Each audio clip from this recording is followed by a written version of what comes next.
All right. Hello, everyone. My name is Eleanor Wikstrom. I was the 2019 Vice Youth Poet Laureate of Oakland, and I am currently a sophomore at Harvard College. I am here today with Rina Huang. Rina, can you tell us a bit more about yourself? Yes, my name is Rina Huang. I'm currently a 2022 finalist for the Oakland Youth Poet Laureate, and I'm a junior at the College Preparatory School in Oakland. Rina, it is so wonderful to be talking with you this, I guess for you it's afternoon, for me it's a bit closer to evening.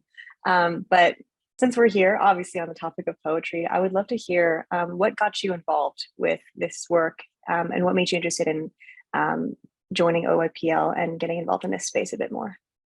I don't know. I've always considered myself a writer. I've been writing since I was young, but I didn't write poetry until quite recently. I started writing poetry my first year of high school when my freshman year English teacher invited me to go to like a poetry vibe where we sat in like a one of those Harkness tables and you wrote poetry for 20 minutes and then you shared it out with everyone. And I never really written poetry before, so that first meeting was a bit of a bust, but my teacher kept asking me to come, so I kept going and ended up really loving like the form.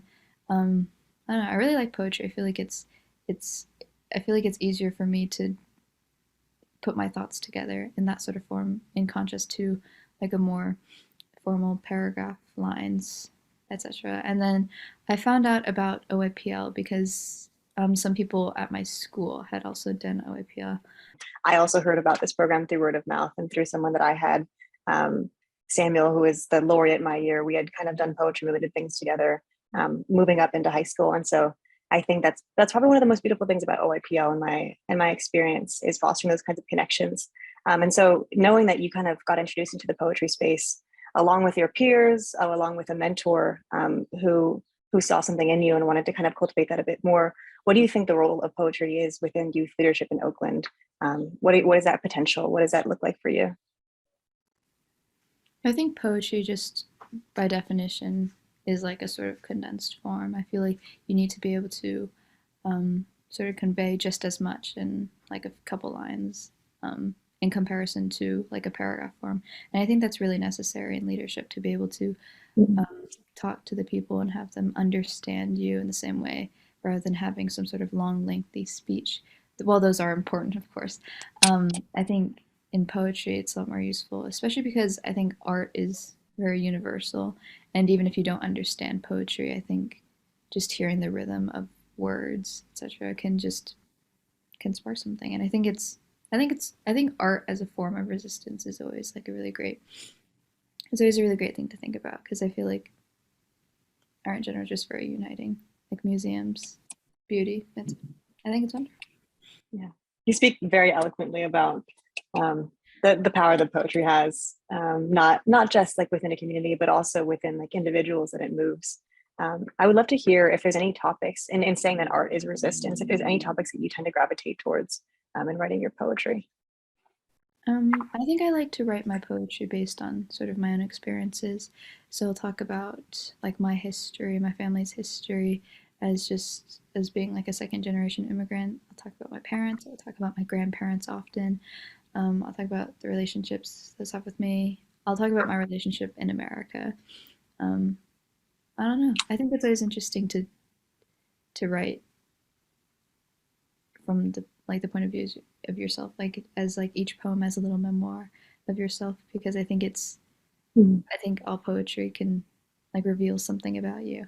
So I think um, specifically in writing about myself, I think to me that seems like a form of resistance. Yeah, there's that one saying, personal is political, and I think that that definitely rings true within poetry. What do you think that the role of you and your fellow poets, and kind of like the position of poet laureate, and of course a finalist as well, being like an ambassador of literary arts? What does that look like in your perspective? And have you engaged in a lot of these like community activities that you think you'd like to continue further? I think art as activism, specifically in Oakland, because I feel like Oakland is kind of a cradle for a lot of just like cultural arts, just with a lot of just because it's Oakland and it's a center for these sorts of things. I think in that specifically, like a youth poet laureate has a bit more to carry on, just because words are important, poetry is important, poetry is art. So, as a poet laureate, as a finalist, as myself, I think it's important to be able to just be able to talk to people, be able to be in your community. As you said, most people. I mean, I was able to talk to a lot of the other finalists, and we all come from different parts of Oakland. We all live in different parts of Oakland. So I think just being able to use your poetry to be able to touch at least someone in your little community is like a step in and of itself. And obviously we can talk about like the grander scheme of things and being able to like touch entire communities, which is important and I think is also within the work of a laureate and a finalist. But I think it's like these small little community things I think matter just as much because Oakland and I think Oakland is so community based. Being able to touch even one person like means a lot. Even though art has such a strong history in Oakland and has such strong roots, there's always like another barrier. And just as like a young person, it's important to recognize those barriers and be able to, fight against it, understand. I'd love also to hear a little bit about like maybe we'll lighten up the conversation a bit and things that you do outside of poetry. What other things you're involved in, and if there's some ways that maybe they inform the work that you do or the things that you write. Yeah, I don't know. I've always considered myself like a sort of arts humanities person through and through.